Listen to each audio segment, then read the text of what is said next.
Assalamualaikum warahmatullahi wabarakatuh. Di sini kami akan mempresentasikan hasil tugas kami, yaitu tentang identifikasi masalah komoditi pertanian. Komoditi yang kami pilih adalah komoditi jagung dengan pendekatan 5W1H. Tugas ini disusun oleh Aulia Ismiani Mubariko NPM 197540004 dan Devara Levisa NPM 197540006. Jagung merupakan komoditas pangan terpenting kedua setelah padi, karena perannya sangat sebagai pengganti beras. Sebagian besar penduduk Indonesia menjadikan komoditas jagung ini sebagai komoditas pangan penting dalam perdagangan produk pertanian. Perdagangan jagung di pasar dunia maupun domestik terus menunjukkan laju peningkatan dari tahun ke tahun. Dengan adanya peningkatan ini, sehingga pertumbuhan yang terus positif secara konsisten terhadap produksi jagung hibrida. Sektor pertanian berperan besar dalam menjaga laju pertumbuhan ekonomi nasional menurut antara 2009. Hal ini disebabkan oleh keunggulan komoditas jagung yang bersifat multiguna, baik sebagai komoditas pangan yang dapat dikonsumsi secara langsung maupun sebagai bahan baku industri pangan dan pakan. Salah satu jenis jagung yang banyak ditanam oleh petani yaitu jagung hibridra. Jagung hibridra dikenal juga sebagai varietas jagung berseri bebas. Penggunaan varietas ini akan sangat signifikan jika digunakan untuk meningkatkan produksi tinggi. Jagung hibridra merupakan salah satu varietas yang dikembangkan untuk memperbaiki mutu dan produktivitas dari komoditas jagung, menurut Purwo 2005. Di sini kami akan mengidentifikasi masalah berdasarkan 5W1H. Apa sih 5W1H? Yaitu what, apa yang terjadi, where, di mana masalah yang terjadi, when, kapan masalah yang terjadi, who, siapakah yang terdampak pada masalah ini, why, kenapa masalah ini terjadi, how, bagaimana mengatasi masalah tersebut. Identifikasi masalah komoditas jagung pada skala kecil. What, tingginya penggunaan faktor-faktor produksi mulai dari penggunaan benih unggul, pupuk, pestisida, maupun kualitas tenaga kerja.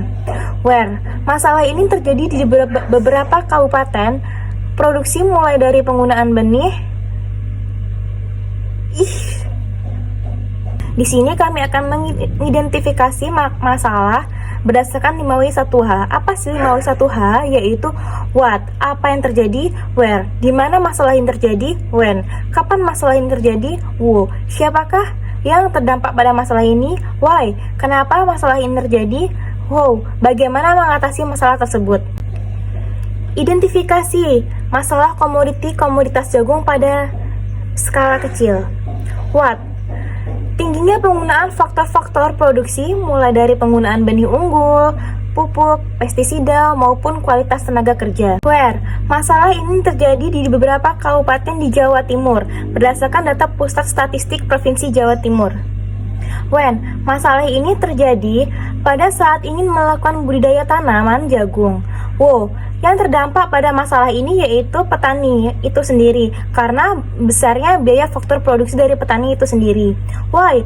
Karena mahalnya benih unggul yang kualitas tinggi, pupuk pestisida, dan tenaga kerja yang tersedia. How?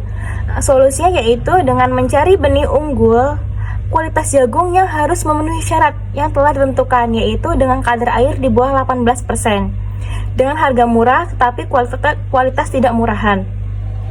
Penggunaan pupuk dan pestisida sebaiknya diberikan secara cukup kepada tanaman.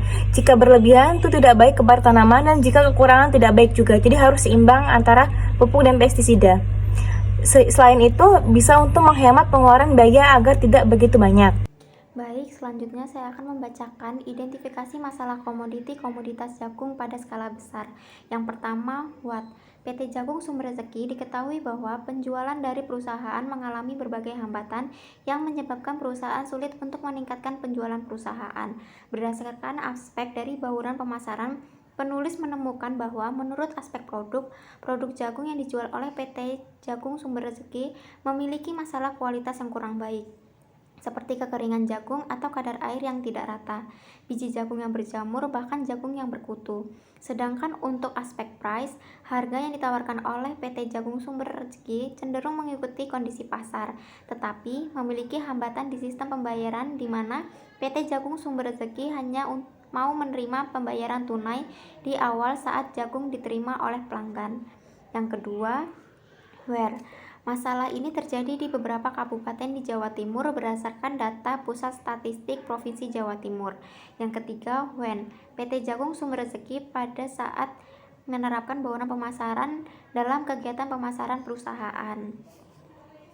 Yang keempat, who perusahaan, petani, karyawan. Yang kelima, why rendahnya minat orang untuk membeli jagung di PT Jagung Sumber Rezeki memiliki masalah kualitas yang kurang baik, seperti kekeringan jagung atau kadar air yang tidak rata, biji jagung yang berjamur, bahkan jagung yang berkutu. Yang terakhir, how PT Jagung Sumber Rezeki untuk meningkatkan kualitas produk dengan kekeringan jagung yang merata, memperhatikan kebersihan dan kelembapan gudang, dan meningkatkan kontrol kualitas penerimaan jagung dari petani, membuat sistem pembayaran yang lebih fleksibel dengan menawarkan tempo pembayaran, membantu pengiriman kepada pelanggan dengan mencarikan ekspedisi yang terpercaya, dan memanfaatkan e-marketing yang tersedia di internet untuk dimanfaatkan sebagai media promosi perusahaan.